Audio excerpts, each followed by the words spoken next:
एक व्यापारी ने किसी वस्तु को 20% की हानि पर बेचा। कितने की हानि पर बेचा? 20% की हानि पर बेचा। 100 रुपए की कोई चीज खरीदी होगी तो 20% की हानि पर बेचा। 20% की हानि पर बेचा मतलब 80 रुपए में बेचा। 100 रुपए में कोई चीज खरीदी और 80 रुपए में उसने बेच दी। यदि वह उसे 240 रुपए अधिक में बेचता, यदि वह उसे 240 रुपए अधिक में बेचता, कितने रुपए अधिक में बेचता? 240 रुपए अधिक में बेचता, तो ना लाभ होता ना हानि होती। अब आप मुझे एक बात बताओ, अगर 240 रुपए अधिक में बेचता तो उसे ना लाभ होता ना हानि होती, तो इसका मतलब क्या हुआ है?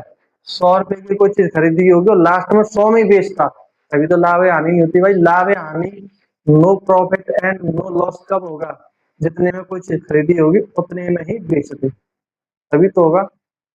अब 100 रुपए हमने माना कॉस्ट प्राइस, पहले बेची थी उसने 20% के लॉस पर, तो कितने में बेची थी? 80 रुपए में। अब वो कह रहा है 240 रुपए अधिक में बेचता तो ना लाभ होता ना हानि होता, तो फाइनल में वो कितने रुपए में बेचने की बात कर रहा है? फाइनल में वो बेचने की बात कर रहा है 100 रुपए में। कितने में बेचने की बात कर रहा है? 100 रुपए में। अब आप एक बात बताओ, यहाँ और यहाँ के बीच का अंतर कितना है? 20, और एक्चुअल में ये अंतर कितना दे रखा है? 240। तो 20 का अंतर है, वो एक्चुअल में कितना दे रखा है? 240। 20 का अंतर 240 है, तो एक की वैल्यू कितनी है? 12। एक की वैल्यू 12 हो गई, तो आपसे पूछा गया वस्तु का क्रय मूल्य, कॉस्ट प्राइस। कॉस्ट प्राइस आपने कितना माना है? 100।